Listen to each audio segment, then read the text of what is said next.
My dad always put this in our head from childhood that hire a professional for it.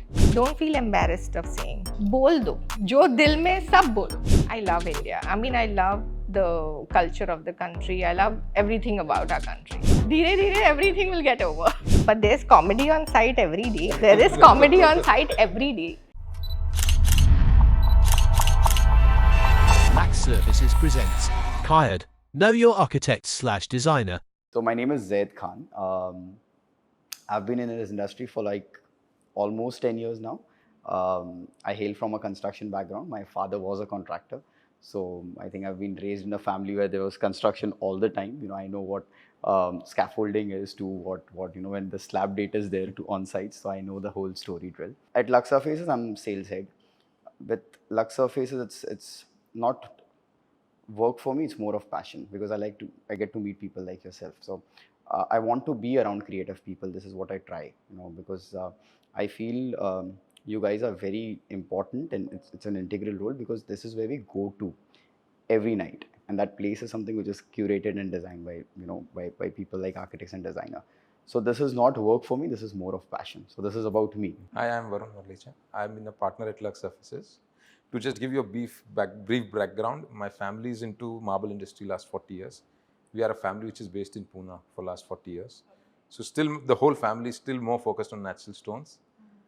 Me personally, me and my brother have entered into this imports of high-end brands in India because we felt a need in 2007 and 8, it's what 15, 16 years back, to get the most important surfaces in India, because I thought that time India was very ready to accept these kind of products. And I think we were the first one to introduce a slab size of 10 feet by 5 feet.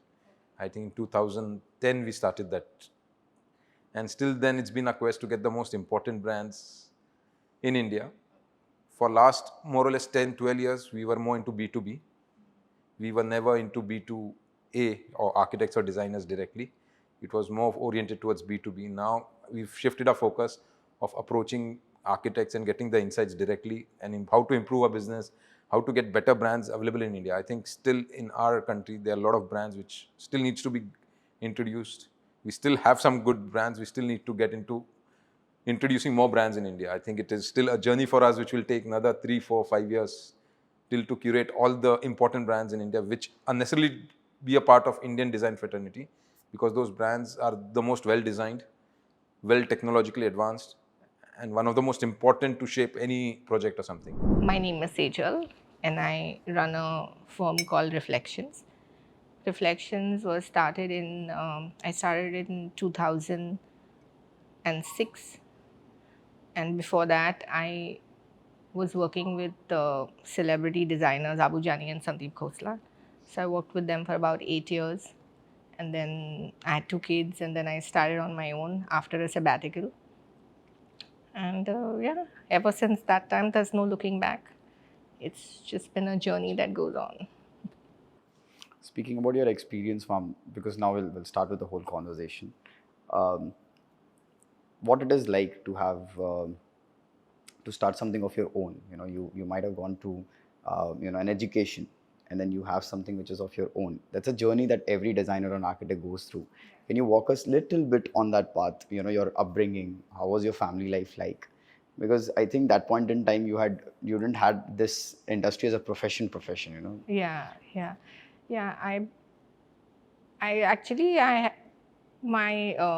My father is really, my parents are a big building block in my whole professional outlook.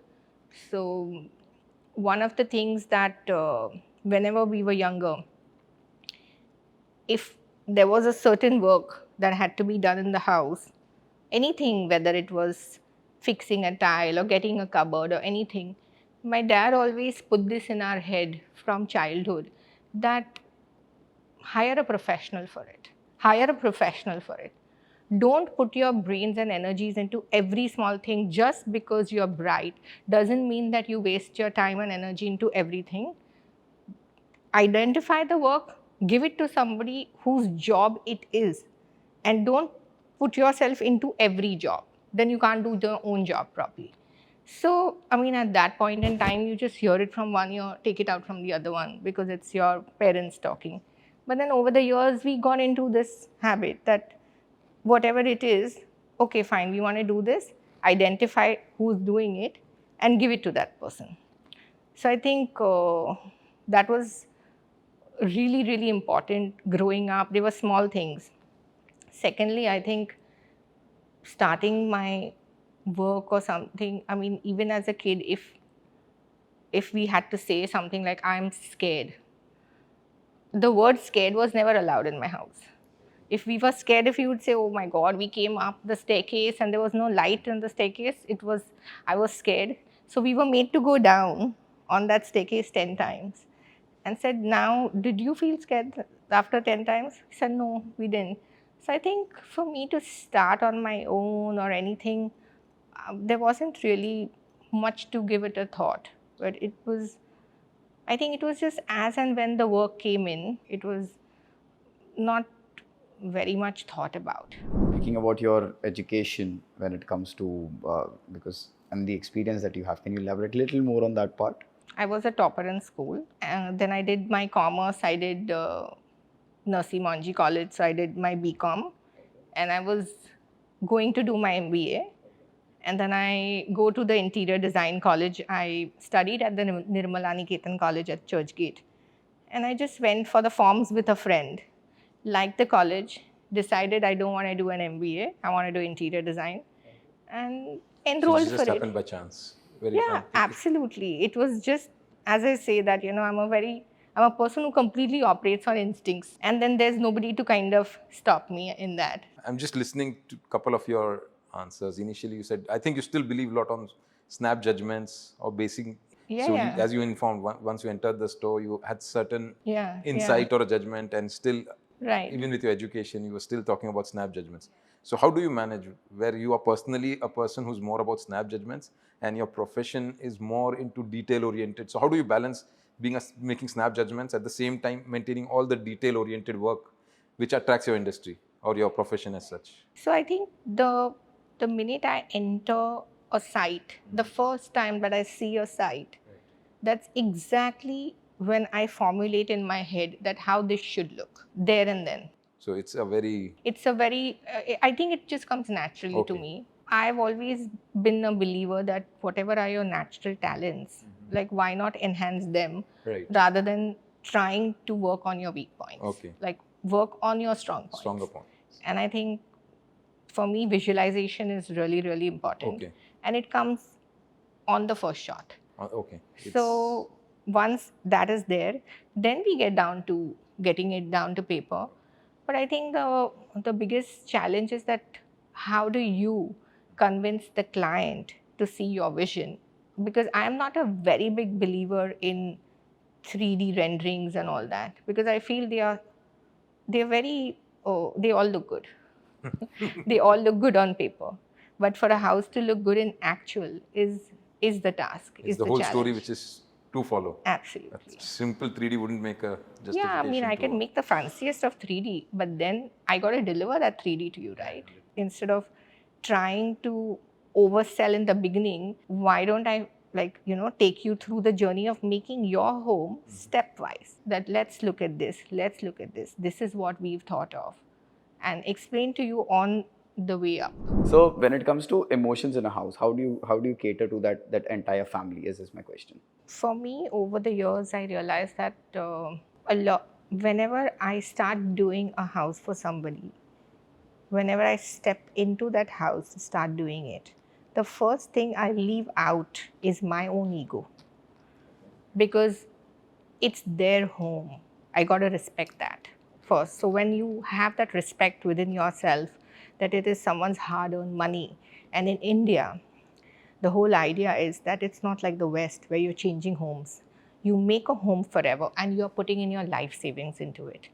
So as a designer, they're looking up to you and they have this whole dream house in their head, and then they choose you and they say, we want you to do it. If you don't have the time and you say, I don't have the time, they will wait for you. So when they're doing that, the first thing I believe is that it's not about what is my style of work, what is this, all that comes later. They've already seen the homes that I've designed, they resonate with those homes, and that's why they've come to me. So then the journey of them not liking my design is over there and then. So I don't need to ponder, go back and forth, oh, are they going to like my designs or no? I'm not back thinking about it at all. They are going to like it. But for them to like their own home, it'll be important for me to leave my ego out. It's not about me, it's about them. Hence, I think that the journey for me, and that, as I said, I'm emotional and I fall in love easily. So, so for me, I mean, I always feel that the clients that I've met have always taught me so many things over that 1 year, 1.5 year, 2 years that we spend with people. So I think the journey has always been good, because I always believe that if I am bringing something to the table, they also are bringing something to the table. So it's about us as a team, and it's about me making them aware. Uh, so we had a client, I'm going to give a small example of it. And she had this gorgeous house, but the building had got into a problem. And then finally, when she got the house after 10 years, she didn't kind of value it. And she said that this is like a 5,000 square feet, one floor plate. And now we see those homes, but like say 10 years back, there were no buildings which were doing these 5,000 floor plates. So when she said, this is too much. I think I should go for a Juple. So I go to the site, I look at it, and I told her that you have a 10-carat diamond. You don't see the value of it. You want to break it into two 5 carats. So what will have more value? Think about it. And then it just struck her. She said, yeah. I said, let it get made. It will be gorgeous. So let's just go through the making of it. Because see, these experiences are something that that develop you as a person eventually, and that I normally have this conversation with designers, that your extra nod, be it a material, be it a decision or anything, the client is always looking up to you. If you nod, or you just give a giveaway, okay, I like it somehow. The client is because you guys make that client believe of what you are envisioning for them. It's a very difficult part when you're saying 3Ds are something which they all look good, but how do you explain that part, that this is how it is going to look in the end? Because trusting is one thing. I trust you as a person. I've seen your work also, but sometimes it is there, my house, maybe this will, you're using a plain white material on the wall. Will it look good? Will it not look good? How do you explain this to a client? So first of all, I just let them do all the talking in the first 2 or 3 meetings. I say whatever you want. Don't feel shy of saying. Don't feel embarrassed of saying that नहीं मुझे सब कोने में storage चाहिए. अच्छा. बोल दो. जो दिल में सब बोलो. Express yourself. Express yourself completely. Okay. You want this, you want this. This was my dream. I wanted a pink bedroom. I wanted a purple bedroom. I wanted a bathtub. Say everything that you all want to say. Okay.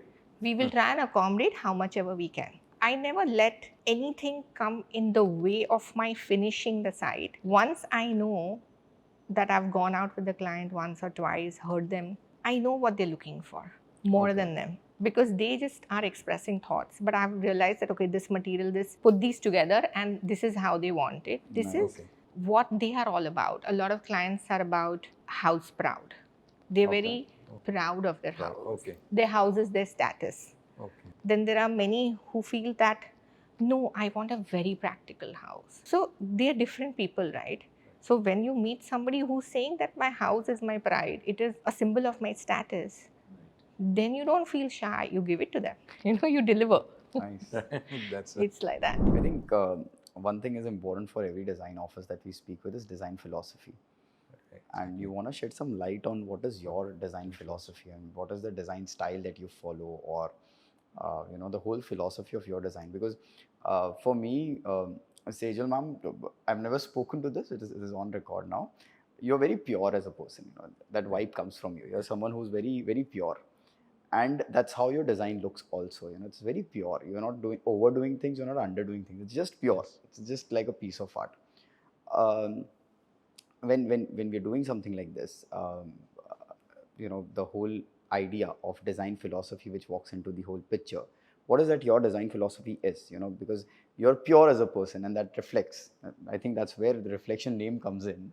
But what is your design philosophy? So for me, because we live in a country like India, I always, always like to have a India story in my sites. Okay. Okay. We have so much in our country, right from carvings to ceilings to The ratans that you get in Banaras is also one thing that is exactly. there. So lots of things in India are there. India and has its own design philosophy rather than. exactly. And then combined with the West, I think it really gives it that complete, because the West, I feel like all these, whether you say products from Italy, the tiles, the furniture, they are so design perfected. When you sit in that couch, you're not worried if I'm ordering it over a catalog. I'm not worried that, oh, when it comes, is it going to be good or Or not? ergonomically, is it right or no? Because Yeah. they have the whole Exactly. they've It fitting is, of things. they've, Yeah. they've done it. They've They've R&D researched has been everything. done, yeah. exactly. So hence, yeah, I mean, my design philosophy is very simple, that I basically want to give a home to somebody what they are about. So when someone enters their house, it should feel like their home, not like someone else's home. It has to go with their personality. And I definitely like to do some part of it as an India story. Okay. Any example that you can share with us, or a story that you've done? Anything that is close to your heart when it comes to this Indian story part? So almost all the homes that I do, even if I'm doing a very modern home, I love to put Indian art.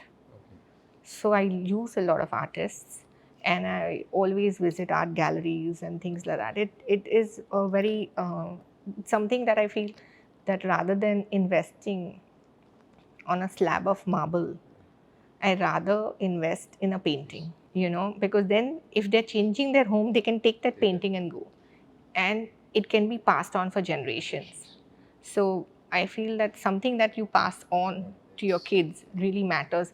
Pieces of furniture also, like some pieces of furniture, I like to create with inlay or with mother of pearl, all these things which are so freely available here and they are so expensive in the Otherwise in the West. world, Yeah.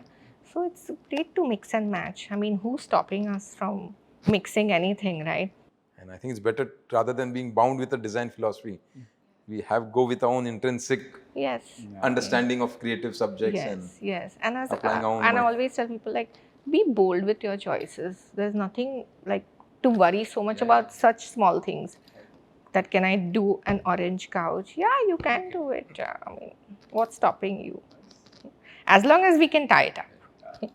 Then you have to let me do everything around it. You pick the couch, then leave the rest to me. Everything has to be Yes. In sync. I think that's, In that's sync. important. Yeah. Yes. When I've seen your projects, a lot of projects that I've seen yours, and then I think one of the best parts that you do is accessorizing also to the space. That is one thing I think we never spoke about, and this is one thing that I've gone through the entire projects of yours. Do you accessorize them personally? Because they look, I mean, every angle looks picture perfect to me. Yeah. I pretty much, I can't do anything more than 4 or 5 projects a year. I don't have the mental bandwidth to do it.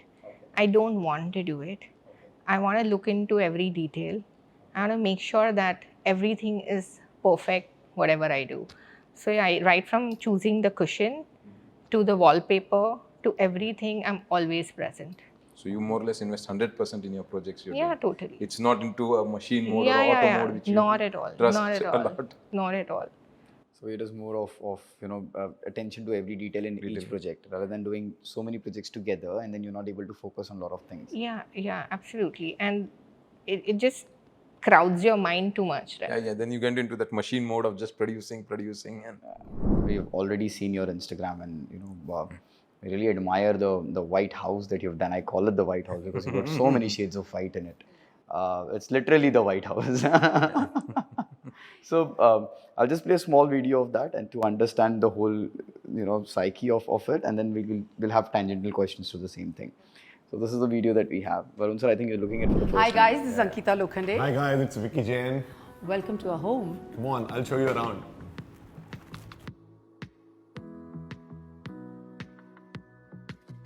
We really wanted to live in such place where we can find peace.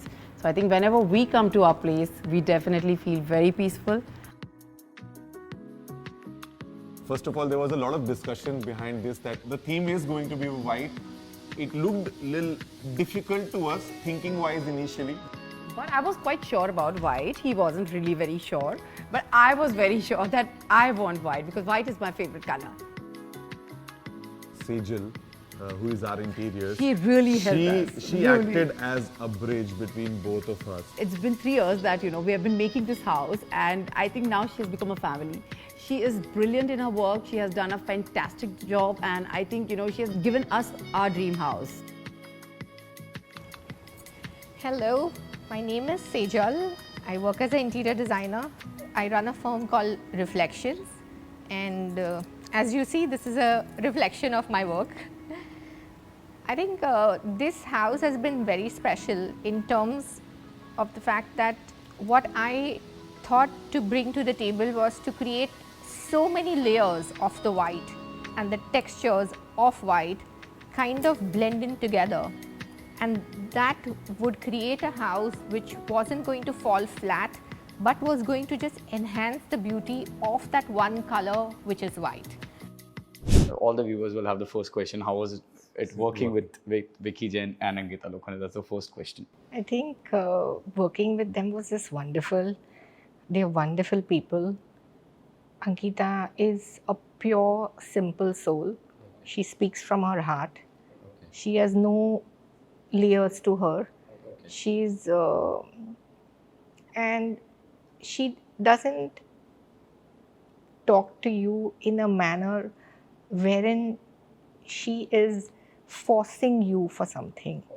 She very, very, very nicely from her heart said that, Sejal, do you think you can give me a white house?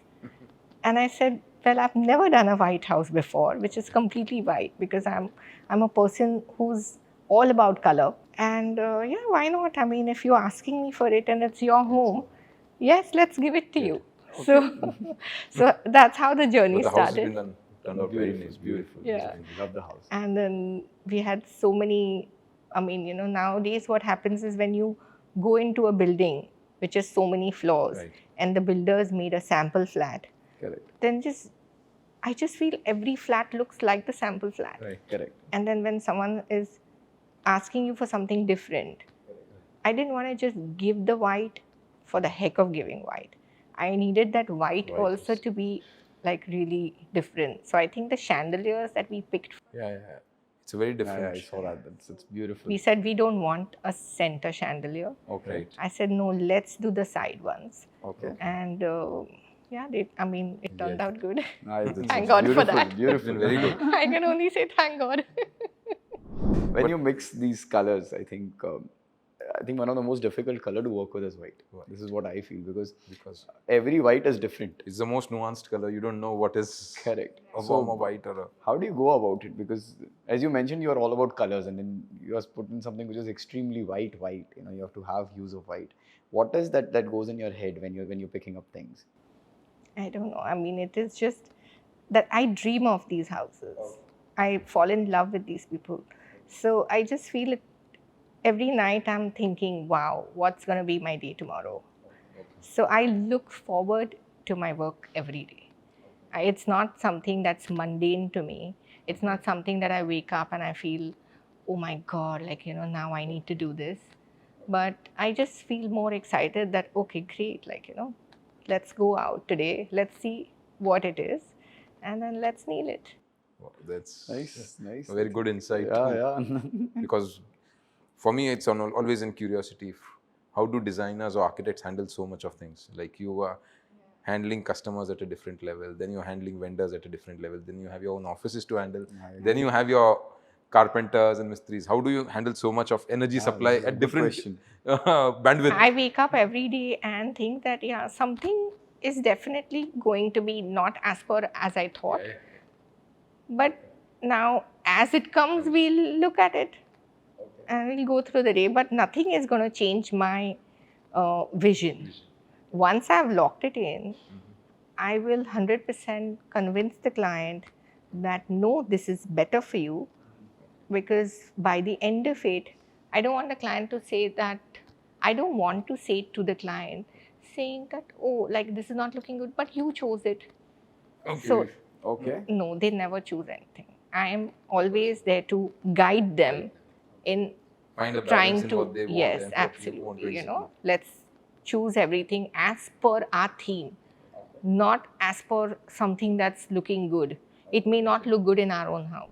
Also, you want to say something about Luxe Surfaces here? I mean, what was the whole philosophy about Luxe Surfaces, and how did it come in picture, and what did you think about The Luxe whole Surfaces? attempt from last 12 years, it's from means imports of Aryan granites and Luxe Surfaces. I think India still needs to get the best product available in the world. Okay. To everyone, most important, and we have to focus on that. So, and me personally, being from a business background and done an MBA, I always follow the blue ocean strategy of not being in the red ocean, being all the conventional people fighting for the same market size and the same product. Agreed. And I personally wanted to always be on the blue ocean side, creating a niche product, getting niche product presented in India. I was based in Pune, so I was never able to express it. So with Lux, I've taken this opportunity to express what I think should be a more surface-oriented industry, because I am a surface guy end of the day. Nice. And I always make an attempt to differentiate. Nice, nice. When you speak about, the question is to you, when you speak about the brands are yet to come, Yeah. or because I think one of the top brands are already there with us. Because when you see the board of Lux Surfaces, they're Right. already there. Can you elaborate more on what are the specialities? Let's say if you talk about Fiandre or Arostia, what are the speciality? If someone wants to come, being a viewer who's sitting somewhere and he wants to come over and look at the space, can you just give your eye to the whole space? What do you feel? Even with Lux Surfaces, every brand we've select is a brand coming with an ideology. Okay. We are not very keen with just going with a tile company. It's just a tile manufacturing company who's just manufacturing tiles and designing tiles or something. It has to have something in the DNA that we are able to express it to everyone. So for a brand like a Fiandre group, which has Fiandre Arostia, that company is the company who's invented tiles. So they are always running behind innovations. And they'll have the most generic products per se. They are not too much into wow product, but they are more into innovations, technicalities, getting the best output. So that's been a brand like Fiandre. When I talk about a brand like Emil is more about designing. I think they have the biggest design base in the world. Okay. So the amount of designing which goes in Emil per se is in parallel even with Fiandre. So when I talk about technology, it's always about Fiandre. When I talk about designing, it always has to be Emil. They have, I think, more than 70 designers designing only tiles. Nice. So the design output which these companies can give. And similarly, we have a Natucher, which is a very different company from Spain, which is working on something known as earthy products and more out-of-the-box product, which is avant-garde. It's not used on a floor or a wall. It can be used on a random surfaces. That's been the ideologies. And future brands, I've already been discussing with everyone. There are a lot of things to come in India. One brand which is very close to my heart, and I think India is now ready for it, is a brand known as Mutina. It's been there in India in flashes, but never been there consistently in India to engross the Indian designers and architects. So I think future coming, that's been nice. India calling brand for me, at least now. I think Mutina is a very good brand where they collab with a lot of designers around the world. Or Alessandro La Spada or Petro Coli, and then they give them materials to design something for their brand. So it's not into tile manufacturing, they are more into design-oriented products. And that brand per se, with Mutina, now with tiles, they'll even give you the grouts, they'll even give you the paints. If you want to have the same paint or a contrast paint, they'll give you a whole language of the same product. It's not just the tile which is coming, the whole surface of that, because they believe a surface is supposed to be the skin. Like in a body, the skin is the most important if you want to be the best looking. For a project, a surface is supposed to be the skin. The best quality of skin you have, the best aesthetical value you can derive from that project. You want to ask ma'am about how does she feel What's about your take on Luxe Surfaces? take on Luxe Surfaces and the showroom? So I mean, I really liked the showroom. As I said, that the minute I entered, and I think for me, it's very important to touch, feel, because there's not even one time that I will not go to see a new product or like be a little bold about using it. So like, as I told Zaid, that the current thing, what we are trying to do in a flooring are these three colors of white, brown, and green. Now, we haven't seen that around, but let's see. I mean, no harm being bold. All right. Can you give a little insight? Because I think not to objectify things, but you are someone whom a lot of people look up to, and it's all about women entrepreneurship that we're going to discuss now. Uh, it's all about. I think I have a mother and I have a wife and I've got two daughters. Again, women in the house, the girls. How do you juggle things? Because it is very important for me to understand. Because a lot of people leave practicing after a point, because they have to either take care of the family or they have to do something else. Right, How do you take care of things, and what is that one thing that you want people to do to handle things on this level? So, I personally, I have a like a whole take on this. So, when my children were young, I never kept a driver for them. In a city like Bombay, like women would tell me, "You are working, you are still taking your kids to every class." I said, "Yeah, I mean, I'm being able to do it. What is wrong in doing that?" Because if I'm working and at that same time, if my children are always not going to have the time with me, that means they're growing up without having enough time with me. Now, that itself, back at work, is going to keep on playing at the back of my head. So, I don't want to play anything at the back of my head. I am going to go to work. I will be back at this time. I will take you all to all the classes. So, on the way to the class, you tell me about your day. I tell you about my day. We've had our time together. So, I'm not feeling guilty about not spending time with you. I'm not feeling that my children are growing up on the fact that there is no source of intelligence around them. The conversation for them had to be engaging from childhood, because what you lay as the roots of a child is what it's going to grow into. If my parents put so much effort into my upbringing, and that's the reason why I can flourish that much, then I had to put in, because I feel what happens is most women think that when they are working, they're making a big achievement. It's nothing like that. You're achieving outside, but the minute you step your foot through that door into your own home, you're just a mom. That's a very different take on this. Yeah, you're just a mom. So if you just feel that I'm doing something so important, you all go to a class with a driver. No, I am going to take you all. Simple as that. So when you don't have these two things, then nothing's making you feel guilty, because you just kind of did everything. And there are days which are going to be hard, which are going to be difficult. But now that is a part and parcel of life itself. So that's not something that we have to take so much on our head. If something is not correct one day, it'll become okay the next day. So that's how if you are going to be, and there are times that I've broken down and I said, like, I'm leaving, I'm not going to work anymore.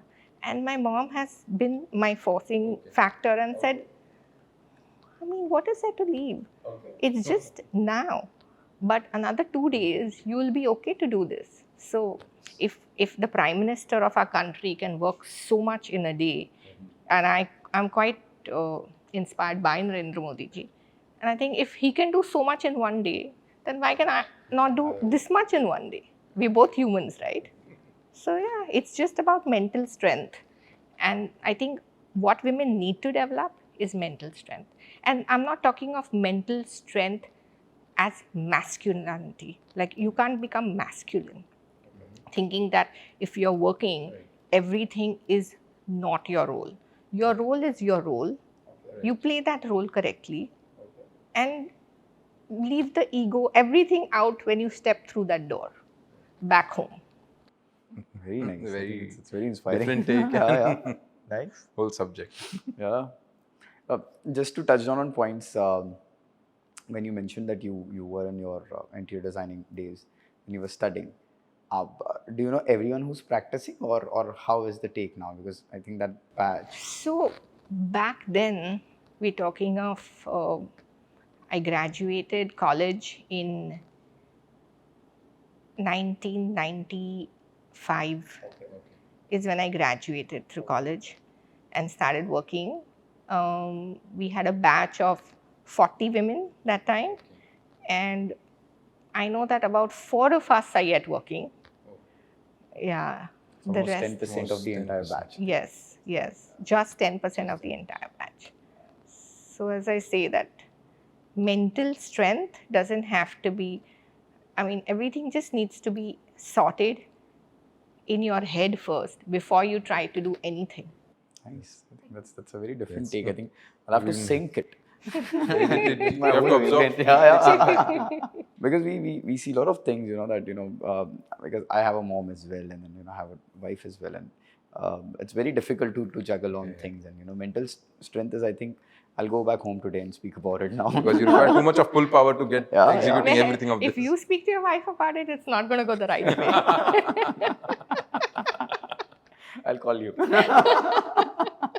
So moving to a segment, which is the rapid fire round. Okay. And Wow. the questions are a little Rapid different. fire. Yeah, the questions are a little different to what you might we might have heard, but this is a little different in terms of the question. The whole thing is designed in a way where we understand more of you as a person. It's purely to do with that. Yes, of course, you'll get a hamper. It's right here. So the hamper is So the winner is assured. already announced now. The hamper is assured. Then I'll go for the rapid fire. So you have to win something, right? If you're going for something Yeah, correct. yeah. So the questions are designed, very fun questions, but you just have to answer it in you have to be a little more spontaneous when you're answering these, okay? So it's the rapid fire round. We're going for the first question.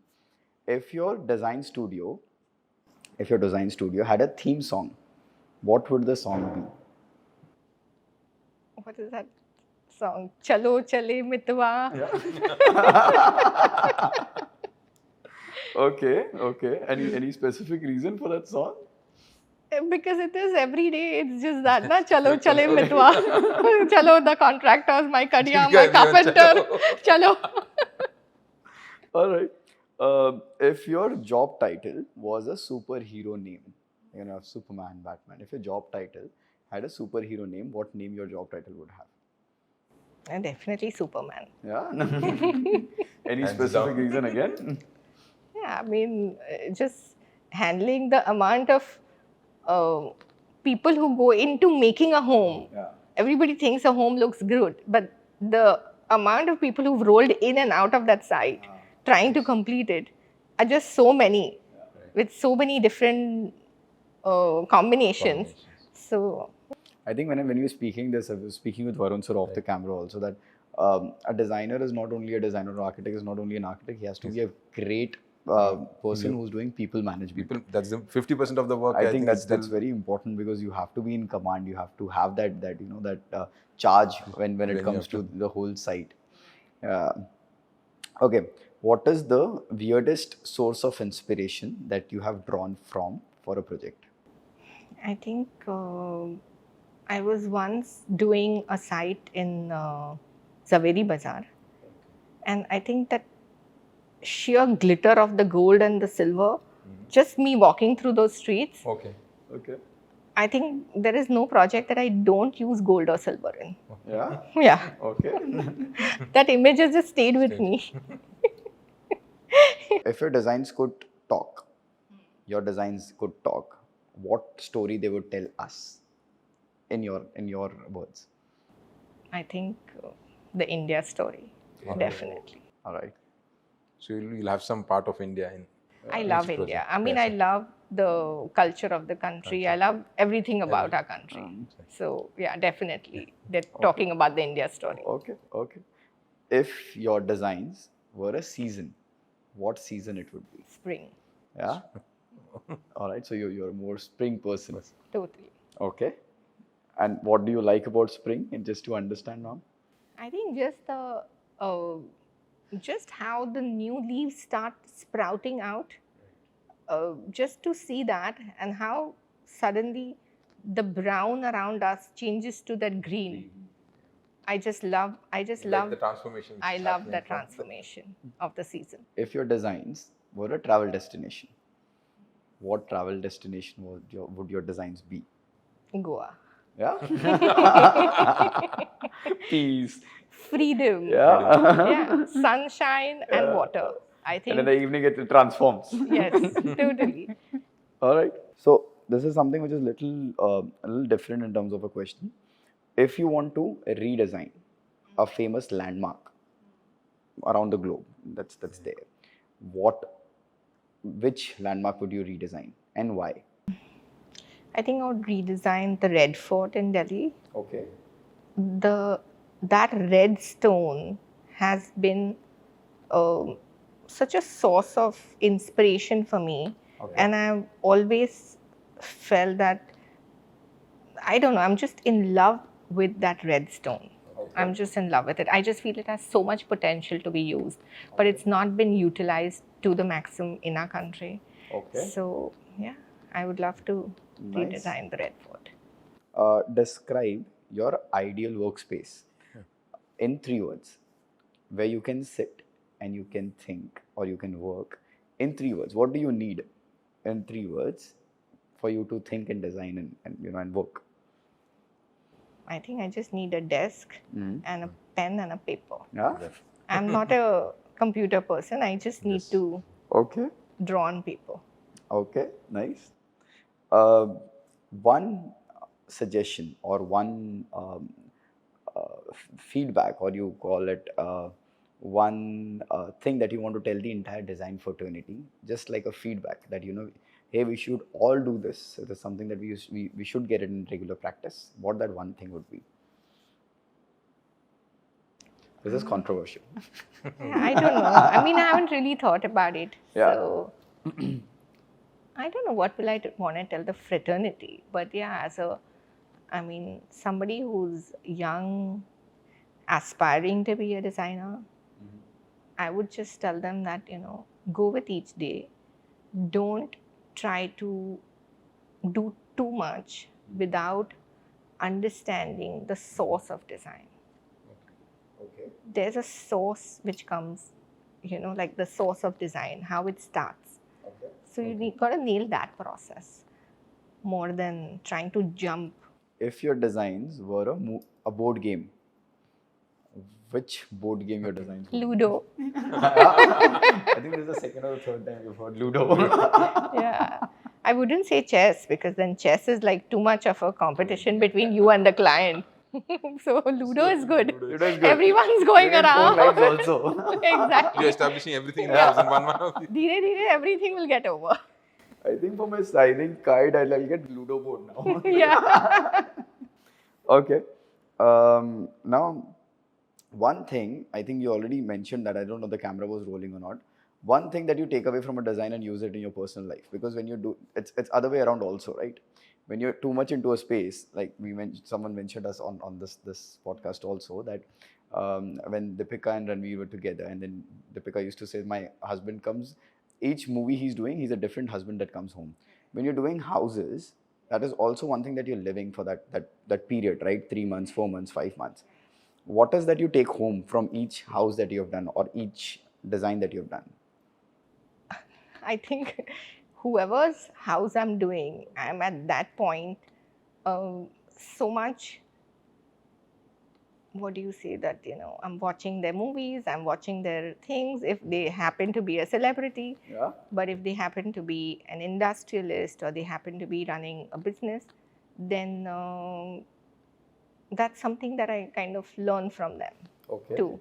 Yeah, so everything that is done, I enjoy my time of learning from them while delivering what they need. And this is the last question that we have. If your design were a movie genre, okay, what would your design be? Which genre? Definitely comedy. Yeah. Yeah. I find it a little more romantic, to be very honest, because But there's comedy on site every day. There is That's a comedy on process. site every day. Every day there's Somebody something or the other. Yes, for sure. one design trend that you want to come back. I'm not a very big fan of the minimalist design Okay. ideology. Okay. I like that little more of the, yeah. I Little like play that. has to be Yes, I like that design element which was in the 90s. Even now, when I go back and see some Bollywood movies and you see the set design that was done at that time, it pretty much was like very good. It was in your face, but it was good. Perfect, ma'am. I think I'll ask Varun sir to give you the hamper because Thank you, Varun. Thank you. It's been a pleasure to It's come been a here. pleasure. Yes. Please.